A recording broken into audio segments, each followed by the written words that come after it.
ረመዳን ለምን 30 ቀን ሆነ? አላህ Subhanahu Wa Ta'ala በቁርአን ላይ አያመ ማዕዱዳ አጭር ቀናቶች ይለዋል፣ ውስንና የተገደቡ ቀናቶች። አላህ Subhanahu Wa Ta'ala በዚህ 30 ቀን ውስጥ ሲያደርግ ምን ፈለገ? ብዙዎቻችን ብዙ ነገራቶች ከብደውናል፣ ማስተካከል ይቸግረናል፣ ነፍስያችን ራሳችን ጋር እንጣላለን። ያለ ማስተካከል አላህ Subhanahu Wa Ta'ala ኢልቲዛም እሱ ጋር ያለን ነገር ኢልቲዛም እንዲኖረው ስርዓት እንዲይዝ ለማድረግ ፈለገና ረመዳን አመጣ። ከመጥፎ ባህሪዎቻችን ሊገስጸን ከሱ ጋር የሚያራርቁን ተግባሮችን እንድንቆርጥ ያደርገን ሐላሉ ላይ እንድንገደብ አደረገ።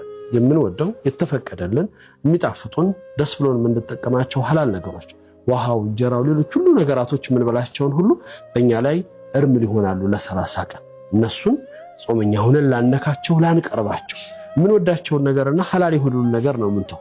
አላህ Subhanahu Wa Ta'ala በዚህ ነው ኢልቲዛም ያስተምራል።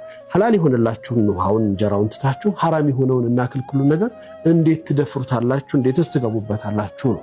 ይሄን ነው ኢልቲዛም የሚያስተምረን። በሐያታችን ውስጥ ጎድለውናል ብለን የምናስባቸው ትክክል ያልነበሩ ጉዳዮቻችንን የህይወት ልምድ አድርገን እንድንኖራቸው ለ30 ቀን የሚሰጥ ተከታታይ የሆነ ኮርስ ስልጠና አላህ ይሰጠናል። በማንነታችን ውስጥ ይቻላሉ እነዚህ ነገሮችን በህይወታችን ውስጥ መቀየር እንችላለን ብለን የምናስብበትን ምዕራፍ ውስጥ እንድንገባ አላህ Subhanahu Wa Ta'ala ያደርገናል። ለዚህ ነው እንግዲህ 30 ቀን ትልቁን ህይወት መገለጫ የሆነውን አላህ Subhanahu Wa Ta'ala በመድር ላይ በመኖራችን ውስጥ በእኛ ውስጥ እንዲኖር የሚፈልገውን ተቅዋን ለማረጋገጥ ረመዳን ነው።